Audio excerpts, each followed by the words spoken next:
여러분 안녕하세요. 반갑습니다. 자, 청소년 상담사가 되고자 저랑 만난 여러분들 제1과목 발달심리 보도록 하겠습니다. 발달심리.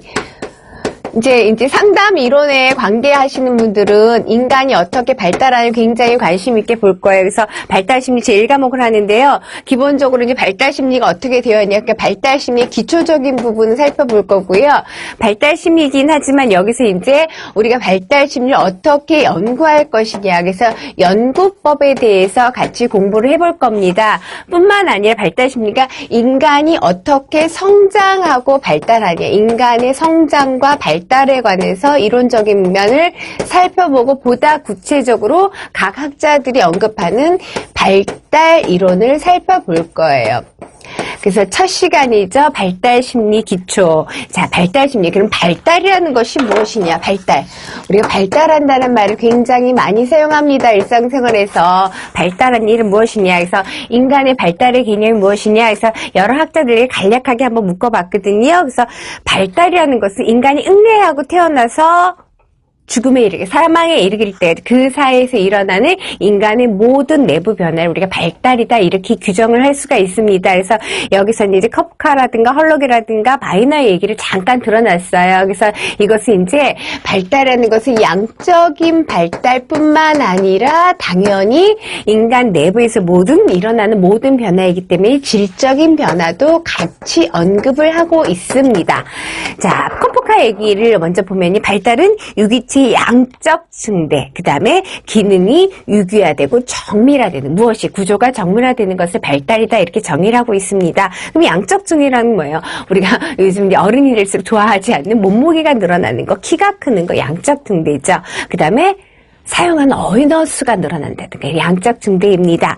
그 다음에 기능이 유기화된다라는 것은 뭐냐면은 아기가 응애하고 태어나서 이제 발달하죠. 잘 걷지 못해다 뒤집는다 진짜 이것도 발달하는 거죠. 그래서 이제 몸을 가눌 수 있다라든가 혼자 앉아 있다든가 걷게 된다라든가 이런 것들이 다 이제 기능이 유기화가 되겠고요.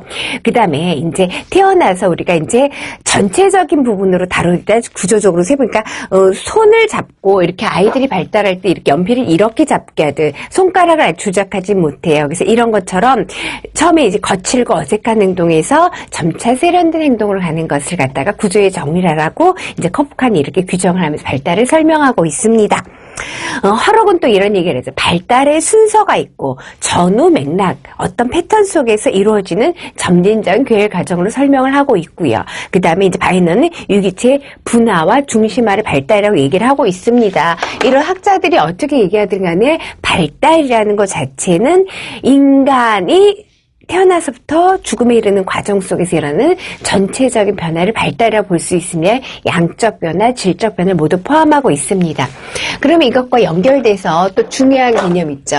우리가 양적인 변화와 질적인 변화를 계속 언급하고 있는데, 그러니까 성장은 뭐고 성숙은 뭐냐, 학습은 무엇이냐.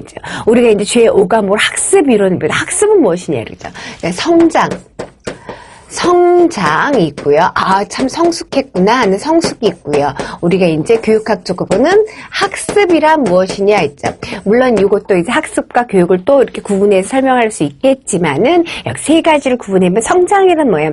아까 이제 발달이라는 것은 양적 변화와 질적 변화를 모두 포함한 것이다 그랬는데, 성장이라는 것은 인간이 태어나서 죽음에 이르는 모든 것을 적인 측면에 초점을 맞추는 게 성장이에요. 키가 큰다든가 몸무게가 늘어난다든가 이런 양적인 측면이죠.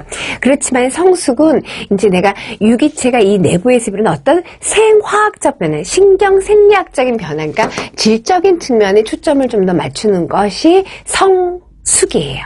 그 다음에 이제 학습이라는 건 뒤에 갔을 때 경험이나 연습이 필요로 하는 거예요. 경험, 연습을 필요로 해서 비교적 지속적으로 나타나는 행동의 변화를 우리가 학습이라 이렇게 규정을 하고 있습니다. 이 학습에서는 나중에 학습이랄 때 다시 구체적으로 필요한 내용이고, 우리가 성장이라는 거, 성숙이라는 거, 학습이라는 용어 정리해봤습니다. 이제 중요한 거를 다루도록 할게요. 제가 중요하다라는 뭐가 중요해요? 당연히 우리가 자격증을 위해서 공부하니까 뭐가 중요해요? 자격증, 합격에 도전해서 합격할 수 있는 거 중요하죠. 그래서 이제 발달의 주요 원리, 맥코넬의 발달의 원리를 한번 보도록 할게요. 발달의 원리 이제 중요하다라는 것은 시험 문제 출제가 잘 될 수 있도록 구성이 된 것이 중요한 거죠. 발달의 원리. 자, 발달의 원리에서 우리가 이제 맥코넬의 발달의 원리를 보게 되면 순서성부터 해서 이온곤란성까지 총 7가지 발달 원리를 설명하고 있습니다. 발달의 순서가 있다. 발달에는 순서가 있다. 앞서서 이제 발달이란 무엇이냐 했을 때 허록도 얘기해서 발달이라는 것은 일정한 순서가 있고 패턴이 있다라고 얘기한 것처럼 순서가 있다라는 거예요. 이 순서는 일정하다라는 거예요. 그러니까는 쉽게 얘기하면 앉지 못하고 걸을 수도 없는 거예요. 발달의 순서가 있는 거예요. 이게는 근데 순서가 어떻게 하냐? 이제 뭐 당연히 일정한 순서가 있는데 인간 발달이라는 것은 유기체의 발달에서는 상부에서 하부로 발달하는 거예요. 하부로. 그러니까 머리부터 발달하고 밑으로 발달하는 거예요. 그리고 또 중요한 건 뭐냐면은 아까 제가 연필을 잡을 때 이렇게 잡는다고 했어요. 아직 다 이렇게 세분화되지 못했어요. 아주 정교화되지 못했어요. 중심에서 어디로? 말초로 발달하는 거예요. 아주 정교화되려면 일단 중심에서부터 말초적, 그러니까 유기체의 내부가 아니라 중심에서부터 말초적 뿐만 아니라 전체 운동에서, 이것도 아까 연필 잡는 걸로 설명할 수 있어요. 전체 운동에서 부분 운동으로 발달한다는 거예요. 이래야지만 정교화되겠죠. 이렇게 해서 발달의 순서가 있다. 이 순서는 뒤바뀌지 않는다. 발달의 순서성입니다. 자, 두 번째 설명하는 것은 발달의 분화 통합성이라는 거예요. 분화 통합성이란 뭐냐? 발달은 전체적인 거에서부터, 그러니까 전체적이고 아직 분화되지 않은 기관, 여기서부터 아주 기능적이고 부분적으로. 그래서 제가 연필 하나 잡는 것처럼 여기에 모든 게 설명했어요. 아주 전체적인 거에서 분화가 아직 안 돼. 손가락의 분화가 이루어지지 않았다는 거죠. 그래서 나중에 이제 부분적, 기능적으로 이제 분화가 되고 이것이 다시 통합된다라는 거예요. 그것이 분화 통합성이에요. 그래서 발달은 미분화된 과정에서, 아직 분화되지 않았어요. 미분화되는 과정에서 분화되죠.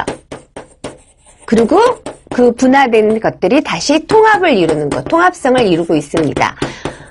아이들이 이제 그 밥을 먹는 거, 요즘 아이들 보면 저 또한 마찬가지, 너무 섭취가 강해서 영양 성취가 과잉돼서 문제가 되긴 하죠. 근데 이제 아이들이 항상 발달할 때 이걸 발달의 인재에서 원리에서도 중요한 거예요. 예전에 되지 못해 기초가 되지 않은 그 후에 극복하기 굉장히 힘들거든요. 근데 이제 아이들이 밥을 잘 안 먹어 엄마들이 속상하죠. 그럼 아이들이 이제 주로 많이 할 때 뭐 이 밥을 먹으면서 TV를 본다. TV 시청하면은 어른들은 밥을 먹으면서 TV 시청 잘해요. 그렇죠? 그러면서 잘 씹어요. 근데 아이들이 TV에 몰입하다 보면은 어떻게 해요?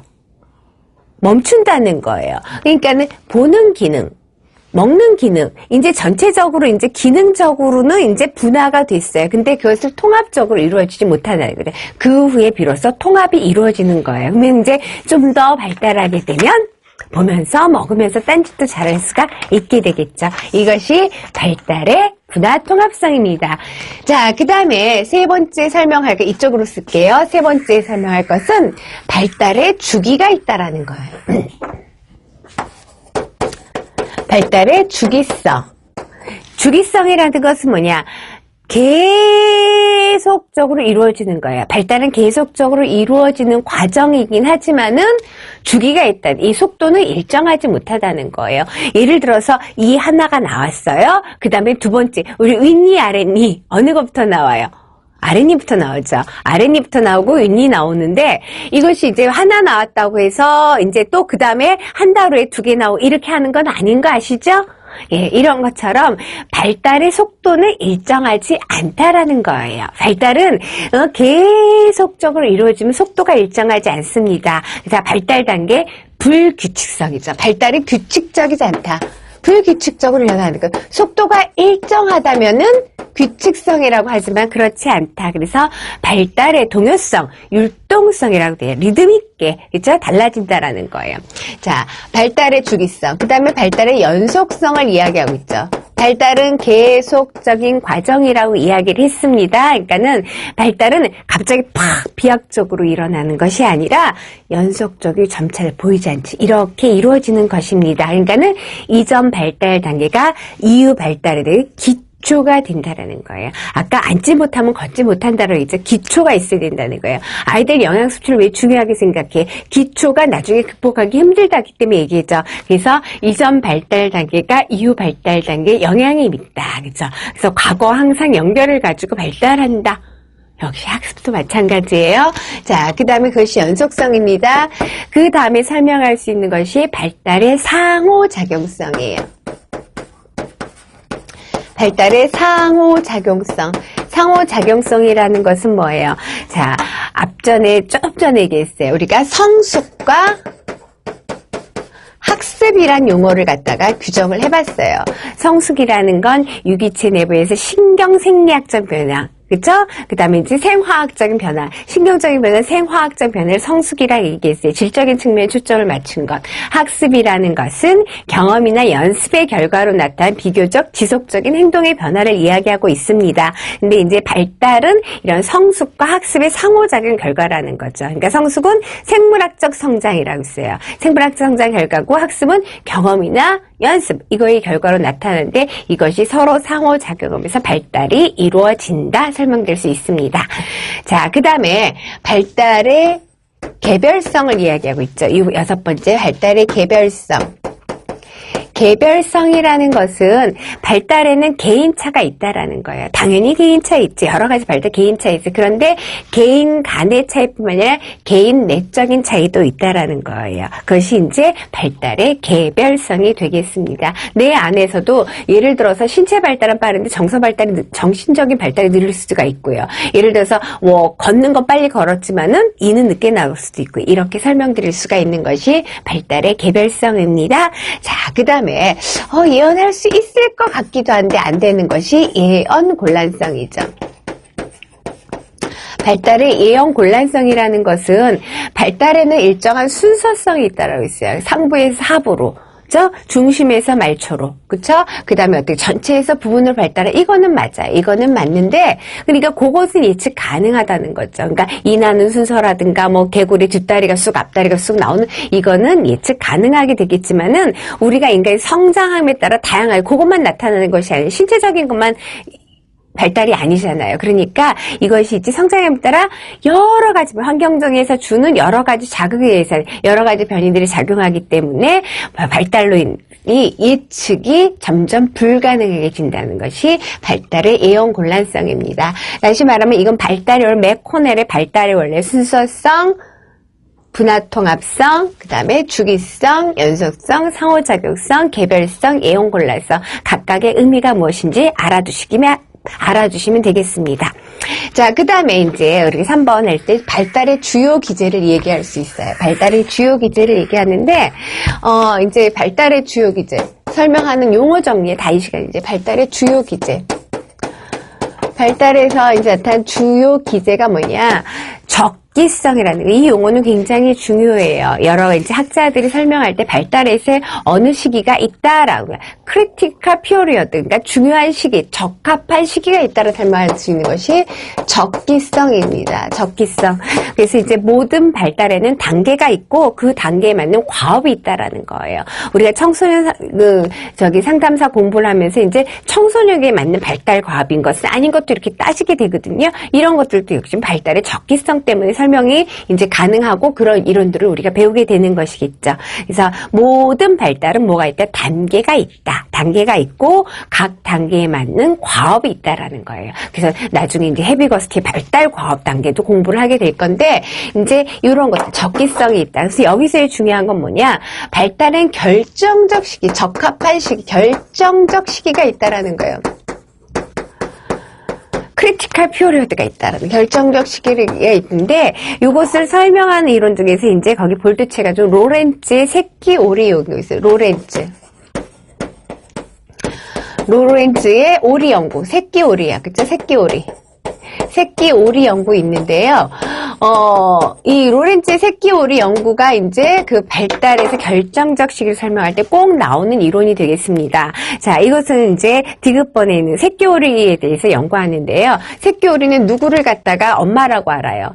태어나서 부화되죠. 알을 깨고 나왔을 때 움직이는 물체, 처음 본 움직이는 물체를 엄마라고 생각하고 쫓아다닌다는 거예요. 그러니까는 그 로렌츠는 그걸 통해서 무엇을 얘기하면 오리가 엄마를 인식하는 크리티컬 피리어드가 있다는 결정적 시기가 있다 이렇게 언급을 하는 거예요. 그러니까는 이제 이렇게 얘기하는 거. 그다음에 이제 또 참고로 보면은 우리가 이제 그 성격 발달 이론 뭐에서는 성격 이론에서 프로이트 이론, 우리 정신분석적으로 굉장히 우리 시험에 중요한 기본이 되는 프로이트 이론에서 보면은 각각 이론 성장 발달 단계에서 이제 구강기, 프로이드가 이제 성격 발달 단계 나중에 할 거예요. 구강기, 학문기, 남근기, 잠복기, 그 다음에 생식기 혹은 성기기 이렇게 성격 발달 단계를 설명하면서 인간에서 가장 중요한 것은 남근기라는 거예요. 45세면 다 결정된다라고 하는 이런 것 등이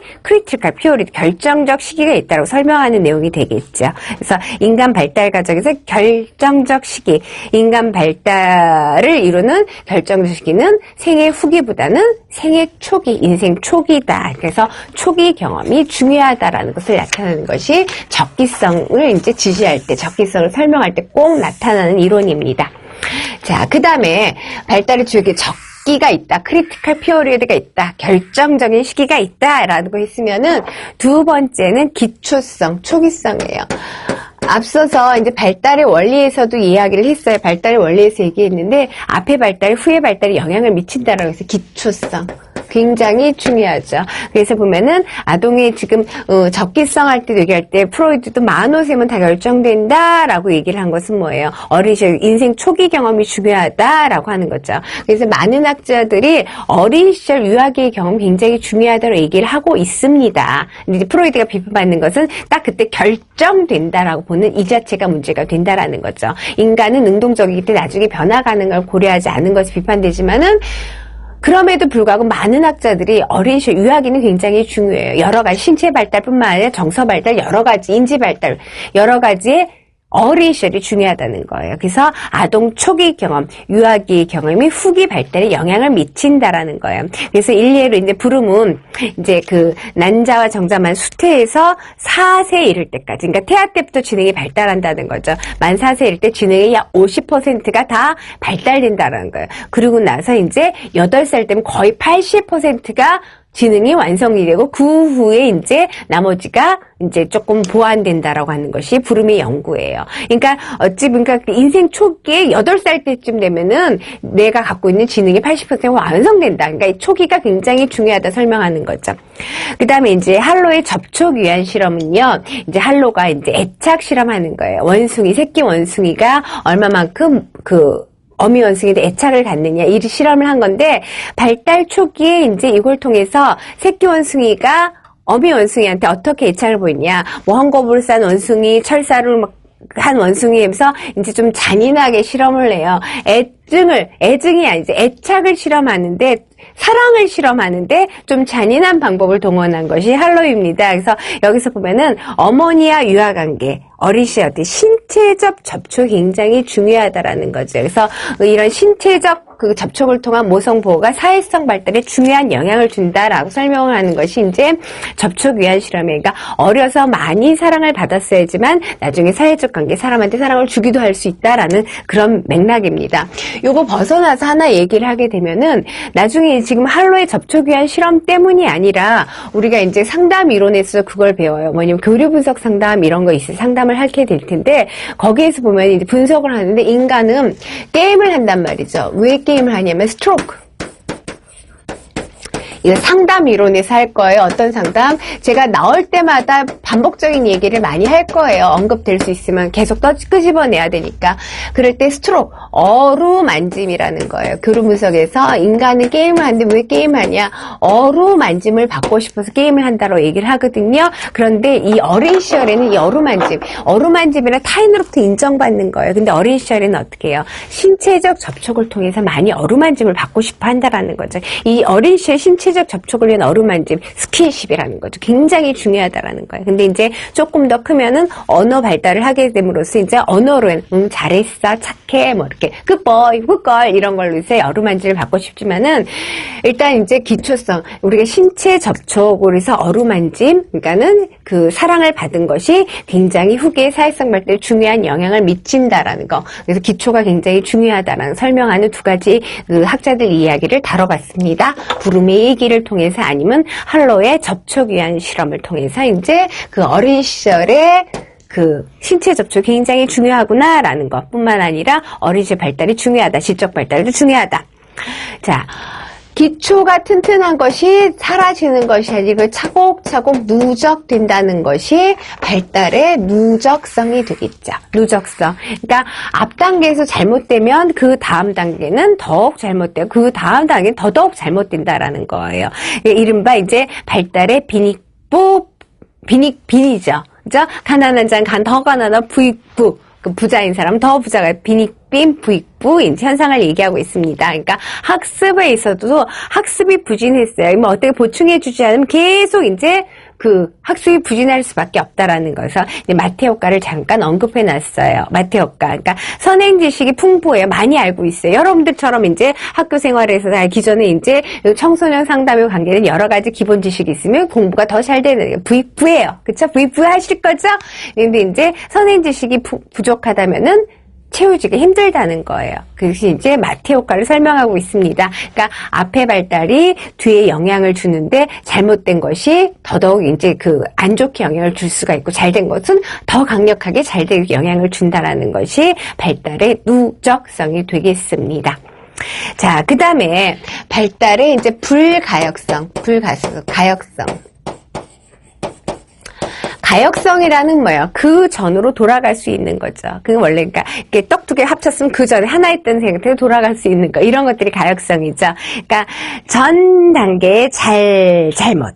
그러니까 잘했거나 잘못된 것이 후 단계의 잘잘못에 영향을 미친다. 반대로 이제 근데 후 단계의 잘잘못이 전 단계를 고치기는 힘들다는 거예요. 그러니까 어린 시절에 신체적인 발달이 잘 되지 못했어요. 아니면 그러니까 어린 시절에 이제 태어나자마자 수술을 받았다든가 신체 발달이 잘 되지 못했으면 나중에 보충하기는 힘들다는 거예요. 이 어린 시절이 안 좋았던 것이 성인기에 영향을 줄 수 있지만 성인기 잘한 것이 어린 시절을 복구하기는 힘들다는 거. 안타깝죠? 그러니까 기초가 중요하다라는 거예요. 그게 차곡차곡 누적이 돼야 된다는 거예요. 불가역성입니다.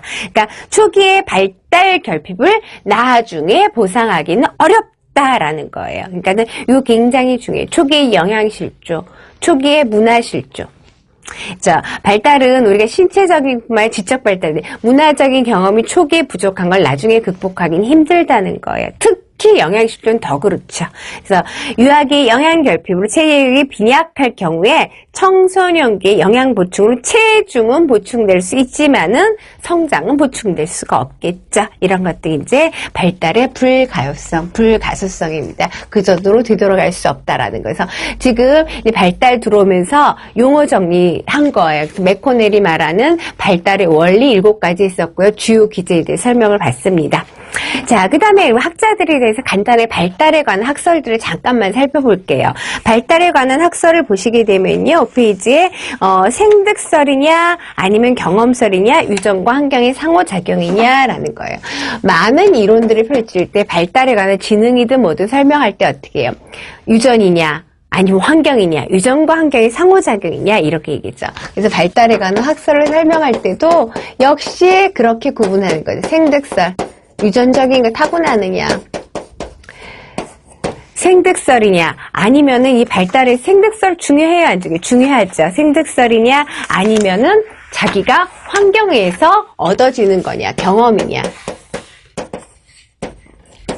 자, 그 다음에 세 번째 어떤 걸 얘기하고 있어요? 유전과 환경상, 생득과 경험, 유전과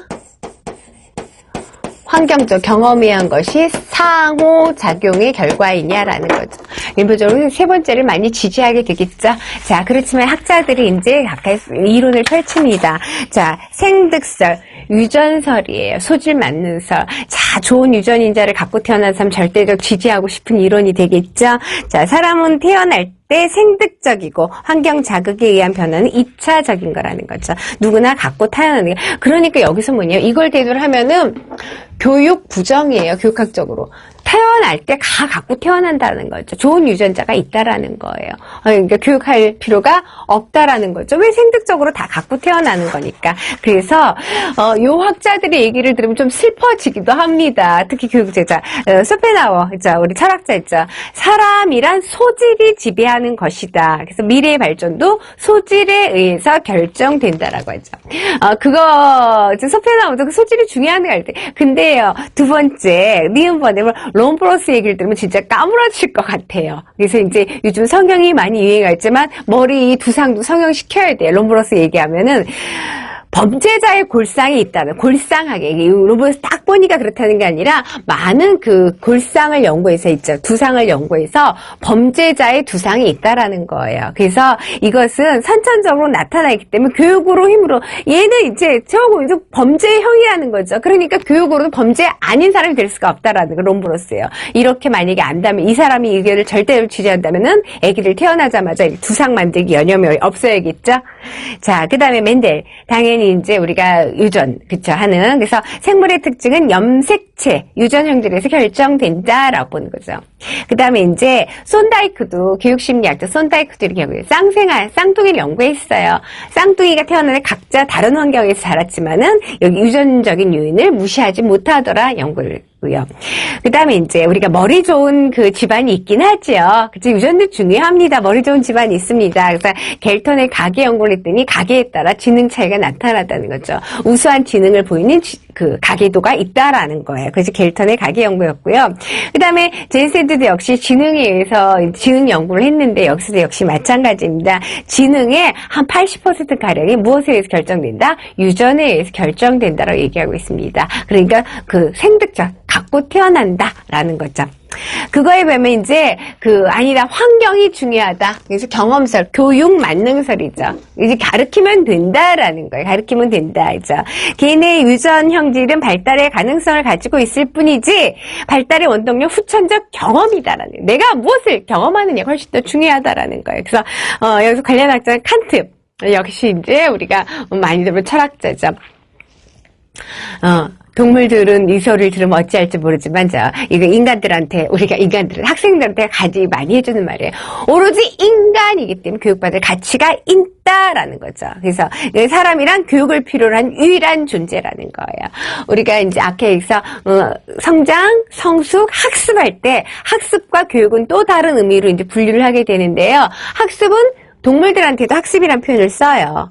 모든 유기체한테 학습이란 표현을 써요. 경험이나 연습에 의해서 행동의 변화가 일어나서 우리 학습이라고 하는데, 교육이라는 동물들한테 교육이란 표현을 안 쓰거든요. 이제 사람이란 교육을 필요로 한 유일한 존재이다. 그래서 인간이란 교육적 산물이지 그 외에는 아무것도 아니다. 네가 이렇게 하는 건 교육적인 산물이라는 거죠. 그러니까 교육이 중요하다. 그러니까 학습설, 환경 만능설, 교육 만능설입니다. 그 다음에 이제 루소도요. 루소 이제 아주 그냥 자연으로 돌아가라. 이 자연으로 뭐 풀이나 숲으로 돌아가는 것이 본연의 자세로 돌아가라는 거죠. 인간이 자연, 사물, 인간 세 가지로부터 이제 교육이 된다는 거죠. 인간은 자연으로부터, 여기서 이제 정말 자연이에요. 그 다음에 사물로부터, 그 다음에 인간으로부터 교육된다라죠. 그것이 이제 아주 아이들 중심으로 교육을 하는, 자연으로 돌아가서 아이들 교육시켜야 하는 루소의 얘기죠. 그 다음에 라이프니츠, 우리에게 교육을 다오. 그러면 반세기 이내에 유럽인의 성격을 변화시켜 놓을 수 있다라는 거예요. 교육을 통해서 유럽인의 성격조차 개조시킬 수 있다라고 아주 교육 만능설을 얘기하고 있습니다.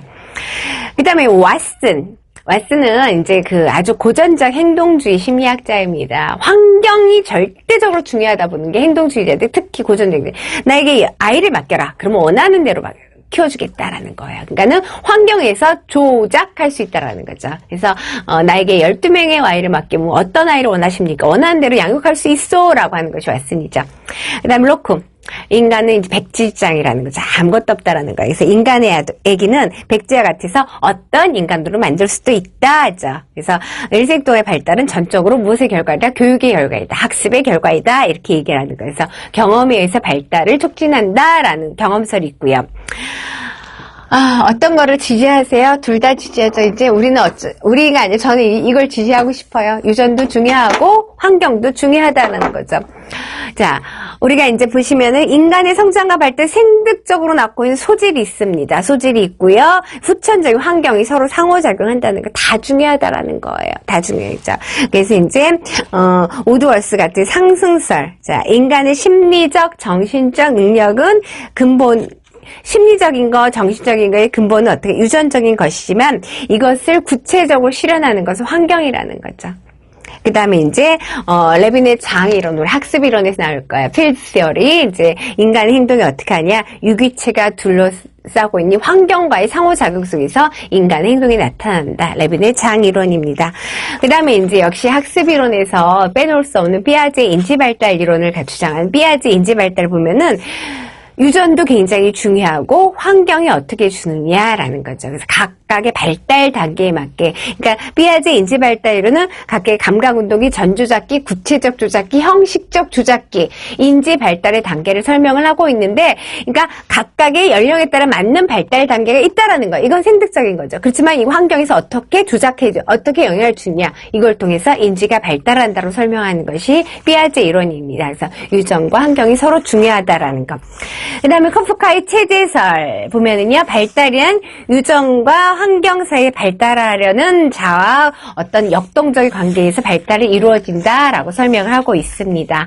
자, 발달의 학설이 이제 중요한 것보다도 생득설, 경험설, 유전, 환경, 상호작용설 이렇게 있을 각각의 학자들이 얘기한 걸 살짝 살펴봤습니다. 이것들은 뒤에서 이제 학습 이론이라든가 거기에 더 구체적으로 나올 내용들입니다. 자, 그러면 이제 우리가 발달이라는 걸 어떻게 연구하냐. 발달 연구에 대해 다양한 연구가 있었지만 최근 동향에 대해서는 잠깐만 살펴보도록 하겠습니다.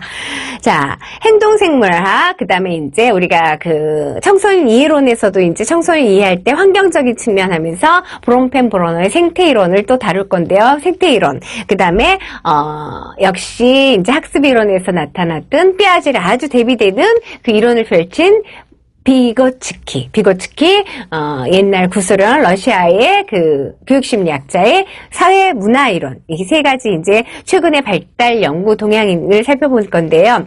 일단 행동생물학 보시면은, 다윈, 그쵸, 유전적인 거. 여기 기초에서 로렌츠가 누구였죠? 새끼오리 꽥꽥, 그쵸. 새끼오리가 어떻게 어미를 인식하느냐에 되는 거. 그래서 크리티컬, 발음 듣고 있네요. 결정적 시기가 있다. 애기 오리가 엄마를 인식하는 결정적 시기가 있다라는 거 설명하는, 로렌츠의, 그쵸.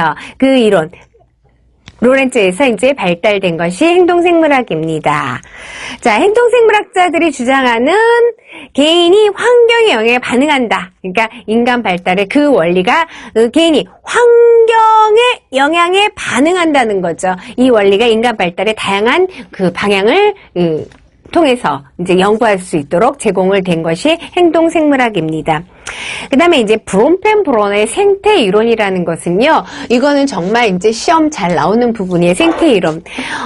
우리가 이제 뭐냐면은, 생태이론, 행동생물학이란 보충이론이에요. 생태적인, 그러니까 인간이 처해 있는 생태 환경을 갖고 설명하는 거예요. 그래서 가정이라든가 사회라든가 가정생활 질이라든가 문화적 배경이라든가 이런 여러 가지를 고려해서 인간 발달을 설명하고 있는 것이 생태이론인데, 그러니까 아동을 이해하기 위해서, 우리가 아동 청소년을 이해하기 위해서 인간한테 영향을 미친 이 여러 가지를 고려해 설명하는 거. 그래서 이거 굉장히 중요한 내용이 되겠어요. 브롬펜 브로너. 브롬펜 브로너의 생태이론에서 중요한 게 뭐냐? 인간을 이해할 수 있는 이 환경적인 장, 여러 가지를 이해하는데 어떻게 미시, 중간, 외, 거시. 미시 체계가 있고요. 중간 체계, 미시 체계, 중간 체계, 외체계, 거시체계. 요거는 우리한테 굉장히 중요한 내용이에요. 청소년 이해론에서도 설명이 되지만은 여기서 이런 연구를 한다라는 것 때문에 간략하게 보시면은 미시체계, 직접 아동들한테 직접 우리한테 영향을 주는 거. 그러니까 예를 들어 가정, 유치원, 학교, 또래 집단, 놀이터 이렇게 예를 들어놨죠. 그러니까 직접적으로 접하는 환경, 직접적으로 영향을 주는 환경, 그것이 미시체계입니다. 중간체계는 뭐예요? 미시체계들이 상호관계하는 거죠. 가정과 학교와의 관계, 대표적으로 가정과 또래와의 관계. 이것이 이제 무슨 체계? 중간 체계예요. 아동이 적극적으로 참여하는 환경을 강조하는 거죠. 그것이 중간 체계고요. 외 체계라는 것은 뭐냐? 아동이 직접적으로 접촉하진 않아요. 직접 만나잖아요. 아빠가 다니는 회사를 직접 만나지 않죠. 회사의 정책과 직접 만나진 않아요. 하지만은 아빠가 회사에서 어떻게 일을 하고 어떤 월급, 어느 정도의 위치를 갖고 어떻게 벌이를 하고 이런 것이 아동한테 어떻게 정말 중요하죠. 그것이 무슨 체계이다? 외체계예요. 그러니까 아동이 직접 접촉하진 않지만 아동에게 영향을 미치는 환경이 무슨 체계이다? 외체계예요. 그래서 이웃, 부모, 직장, 정부, 기구죠. 그 다음에 이제 거시체계. 아동이 속해 있는 이 전체 체계. 그러니까 사회적 가치라든가 법이라든가 관습 이런 것 등이 거시체계입니다. 그래서 브롬펜브러너가 말하는 생태 이론에서는 생태 이론 아동의 발달을 정확하게 이해하기 위해서는 아동에게 미치는 생태학적 환경의 개념을 중요하게 생각하는데 여기에는 가정, 그 다음에 사회경제적인 거, 가정생활의 질이라든가 문화적 배경 여러 걸 고려해서 어떻게 해요? 미시체계, 중간체계, 외체계, 거시체계 이렇게 분류했다라는 거 굉장히 중요한 내용입니다. 자, 그 다음에 비고츠키, 이제 교육심리학의 비고츠키의 사회문화 이론인데요. 비고츠키는 이제 아동 발달에 있어서 피아제는 이제 그 각각의 발달 단계에 있어요. 감각운동기, 전조작기, 구체적 조작, 형식적 조작기 이러면서 이제 피아제 이제 경험에 의해서 발달하는 거 중요하게 생각을 했죠. 그다음 뿐만 아니라 환경적인 영향도 중요하게 생각했죠. 그러니까는 경험이 환경이죠. 태어난 유전과 환경과의 상호작용에서 발달을 설명하는 피아제인데 역시 이제 비고츠키는 무엇을 강조했느냐? 피아제는 각각의 발달 단계에 맞게, 그러니까는 생득적으로 태어난 발달 단계에 맞게끔 환경이 영향을 주는 거. 그래서 발달 단계에 맞게끔 교육을 시켜야 되는 강조하는 것이 피아제입니다. 아동 발달에 있어서. 학습을 해서 구체적으로 다룰 거예요. 근데 비고츠키는 이거 발달 단계가 딱 규정되어 있는 것이 아니라 어떻게 도와주느냐에 따라서 발달을 이끌 수 있다라고 보는 것이 비고츠키 이론이에요. 근데 여기서 중요한 건 뭐냐? 비고츠키는 이 발달하는 데 있어 사회, 문화, 역사 이런 것들을 굉장히 중요하게 생각한 학자예요. 구성주의, 물론 피아제도 구성주의지만 구성주의 철학을 아주 강력하게 받은 비고츠키. 어떤 발달에 있어서, 그러니까는 이제 사회라든가 비고츠키를 수식하는 문화, 역사, 그러니까 맥락, 이런 어떤 흐름, 맥락을 떨쳐놓고 설명을 하지 않는 것이 비고츠키 이론이죠. 그래서 여기서 사회문화 이론, 문화적으로 어떤 의미 있는 행동을 습득하는 데 있어서 아동과 사회적 환경 굉장히 중요하게 강조하고 있는 것이 비고츠키 이론입니다. 그래서 여기는 GPD, John of Proximal Development, 이것은 뒤에서 다시 이제 학습을 하는데 분명히 짚고 넘어갈 내용인데요. GPD 개념에 기초한 협력학습, 도제학습, 네, 사회적 구성주의 학습의 토대를 맞추는데 구성주의라고 했죠. 피아제는 인지적 구성주의, 각 개인이 구축하는 인지의 틀에 초점을 맞췄다면 비고츠키는 사회적 구성주의예요. 사회문화 속에서 어떻게 지식을 구축할 것이냐 초점을 맞춘 이론인데 여기서 이제 뒤에서 중요하게 다뤄야 되지만 우리가 어디서 해야 되는지 알아야 될 겁니다. GPD, 근접 발달전 of Proximal Development.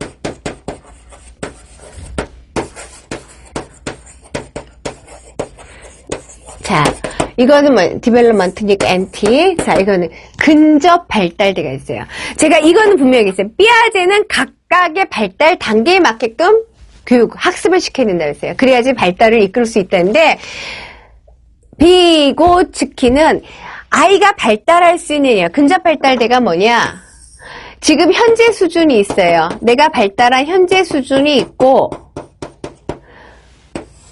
잠재 수준, 발달 가능한 미래 수준이 있다라는 거예요. 미래 수준. 학습 이론에서 중요한 내용이에요. 미래 수준.